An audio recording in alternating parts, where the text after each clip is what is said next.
Le Barça corrige le Real Madrid et s'impose en patron à Jeddah, un classico d'anthologie malgré Mbappé. Un classico sous haute tension, le Barça s'impose 5-2 après une ouverture du score de Mbappé et des polémiques arbitrales. Avant de commencer, si c'est la première fois que tu passes ici, je t'invite donc à t'abonner, c'est gratuit, ça prend 2 secondes et ça fait plaisir. Merci beaucoup à toi. Dimanche soir, au King Abdullah Sport City de Jeddah, la planète football s'est arrêtée pour assister à un classico électrique entre le Real Madrid et le FC Barcelone. Cette finale de la Supercoupe d'Espagne, disputée sur les terres saoudiennes, promettait d'être le théâtre d'un duel d'exception. Et les attentes n'ont pas été déçues, un Barça flamboyant, mené par un Lamine Yamal irrésistible, a terrassé un Real Madrid qui n'a pas su capitaliser sur une ouverture rapide du score signé Kylian Mbappé. Score final, 5-2 pour les Blaugrana, une victoire qui résonne comme un signal fort dans cette saison. Un début de match à l'avantage des merengues, Mbappé ouvre le bal. Le match commence sur les chapeaux de roue. Dès les premiers instants, le Real Madrid, aligné dans un 4-3-3 classique, impose une pression haute et tente d'asphyxier la relance catalane. Carlo Ancelotti a misé sur la vitesse de Vinicius Junior et Kylian Mbappé pour exploiter les espaces derrière la défense barcelonaise. Une stratégie qui porte ses fruits dès la 8e minute. Sur une récupération rapide orchestrée par Eduardo Camavinga, le ballon est transmis à Luka Modric. Le maître à jouer croate délivre une passe lumineuse dans la profondeur, envoyant Mbappé en tête à tête avec Jules Koundé. Avec sa rapidité légendaire et une sérénité clinique, le Bondinois fixe le défenseur avant d'armer une frappe croisée du pied droit. Marc-André Ter Stegen est battu. Le Real Madrid prend les devants, 1-0, 8e, et le banc madrilène exulte. Le Barça vacille un instant, mais Hansi Flick, fidèle à son style, demande à ses joueurs de rester calmes et de reprendre la maîtrise du jeu. Lamine Yamal répond et lance la révolte catalane. Face à l'enthousiasme madrilène, le FC Barcelone affiche une résilience impressionnante. Mené par un milieu de terrain composé de Frenkie de Jong, Gundogan et Pedri, le Barça reprend peu à peu le contrôle de la possession. À la 22e minute, le joyau catalan, Lamine Yamal, entre en scène. Recevant le ballon sur l'aile droite après un relais avec Pedri, Yamal élimine Eduardo Camavinga d'un subtil crochet avant de dribbler Antonio Rudiger avec une aisance déconcertante. Arrivé à l'entrée de la surface, le jeune ailier déclenche une frappe enroulée du pied gauche qui termine sa course dans le petit filet opposé de Thibaut Courtois. Le stade explose d'admiration pour ce joueur de 17 ans, déjà déterminant dans un classico, 1-1, 22e. Ce but est un tournant. Le Real Madrid, pourtant si bien entré dans le match, voit son adversaire monter en puissance. Une avalanche de buts avant la mi-temps, le Barça impitoyable. Boosté par l'égalisation de Yamal, les Blaugrana passent à la vitesse supérieure. À la 29e minute, Jules Koundé se projette en avant et provoque un pénalty après une faute de Ferland Mendy. Robert Lewandowski, expérimenté et imperturbable, transforme la sentence d'un plat du pied droit parfaitement placé, 2-1, 29e.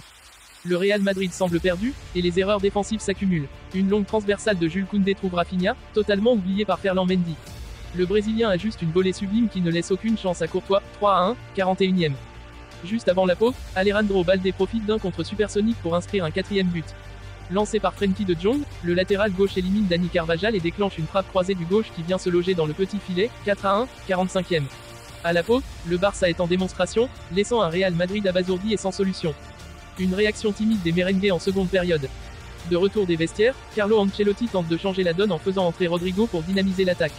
Le Real Madrid reprend temporairement espoir lorsqu'une action rapide voit Ter Stegen commettre une faute en dehors de la surface sur Mbappé. L'arbitre n'hésite pas et sort le carton rouge, 60e. Sur le coup franc qui suit, Rodrigo réduit le score d'une frappe parfaitement ajustée, 4-2, 62e. Mais malgré cet avantage numérique, les merengues peinent à concrétiser leurs occasions. Vinicius Junior, bien muselé par Ronald Araujo, est invisible, tandis que Mbappé manque de soutien dans l'axe. Rafinha enfonce le clou, le Barça triomphe. Malgré leur infériorité numérique, les Catalans continuent de se projeter vers l'avant.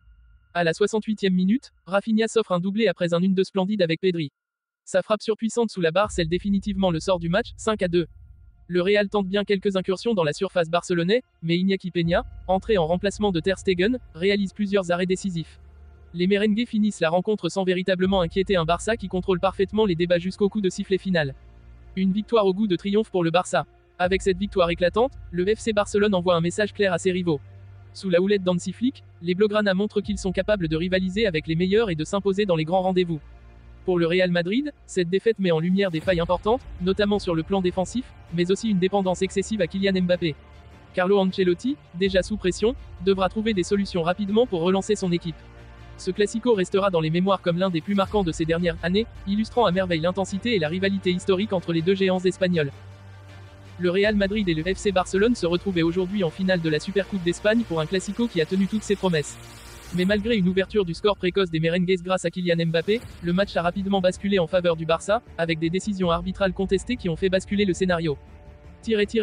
Un début prometteur pour le Real, avant le basculement. Le Real Madrid a frappé en premier, à la 7e minute, Kylian Mbappé a exploité une ouverture lumineuse de Bellingham pour tromper Ter Stegen d'un plat du pied imparable, 1-0. Ce début idéal semblait placer les Madrilènes dans une position favorable, mais l'euphorie a été de courte durée. À la 20e minute, le Barça a égalisé grâce à Lamine Yamal, qui a conclu une magnifique action collective d'une frappe croisée, profitant d'un mauvais alignement de Mendy, 1-1. Quelques minutes plus tard, un pénalty controversé a été accordé au Blaugrana, Tchouaméni aurait accroché Yamal dans la surface, une décision qui a soulevé des protestations véhémentes côté madrilène. Lewandowski s'est chargé de transformer la sanction pour donner l'avantage au Barça, 2-1. Le Barça déroule malgré la révolte du Real. En deuxième période, le Barça a pris l'ascendant grâce à une organisation offensive implacable. Rafinha a inscrit le troisième but de Blaugrana d'une frappe puissante à la 55e minute, exploitant une perte de balle de Camavinga, 3-1. Balde, impressionnant sur son flanc gauche, a enfoncé le clou à la 67e minute après un rush solitaire suivi d'un tir précis, 4-1. Malgré ce naufrage apparent, le Real Madrid a tenté de réagir. À la 75e minute, Rodrigo a réduit l'écart sur un superbe coup franc en lucarne, redonnant un léger espoir aux siens, 4-2. Mais Rafinha, encore lui, a scellé le sort du match à la 85e minute en inscrivant son deuxième but personnel après une passe décisive de Gavi, 5-2. Les notes des Madrilènes. Courtois, 4. Héroïque en début de match avec plusieurs arrêts déterminants, il a été abandonné par sa défense et n'a rien pu faire face à la vague barcelonaise. Vasquez, 0. Totalement dépassé sur son côté, il n'a jamais trouvé la solution pour contenir Balde ou Yamal. Une prestation catastrophique. Tchouaméni, 1. Déjà peu à l'aise en défense centrale, il a provoqué le pénalty qui a permis au Barça de prendre l'avantage. Quelques interceptions en seconde période ne sauvent pas son match. Rudiger, 0. Imprécis dans ses interventions, mal aligné sur plusieurs actions et responsable d'une faute de main dans la surface qui a failli coûter un autre pénalty. Mendy, 0. Coupable d'un mauvais alignement sur l'égalisation de Yamal, il a été spectateur sur les montées incessantes de Balde. Camavinga, 0. Totalement hors sujet, responsable d'une perte de balle qui mène au troisième but barcelonais, il n'a pas su imposer son rythme au milieu. Valverde, 2. Son énergie habituelle était là, mais il a été inefficace dans l'utilisation du ballon et s'est montré incapable de casser les lignes adverses. Bellingham, 3. Passe décisive magnifique pour Mbappé en début de match, mais il a disparu au fil de la rencontre, étouffé par le milieu barcelonais. Mbappé, 6. Auteur d'un but superbe, il a tenté de peser sur la défense adverse avec des appels incessants. Malheureusement, il n'a pas été assez alimenté en ballon pour véritablement inquiéter le Barça.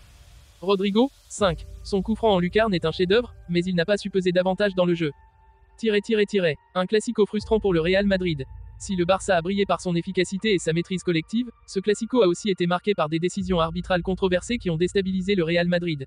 Carlo Ancelotti, furieux en conférence de presse, a dénoncé une injustice flagrante. Plus grand que, nous avons fait une bonne entame, mais l'arbitrage a complètement faussé le match. Les décisions en faveur du Barça sont difficiles à comprendre. Ce classico restera dans les mémoires comme une nouvelle démonstration de force des Blaugrana et une soirée cauchemardesque pour les merengues.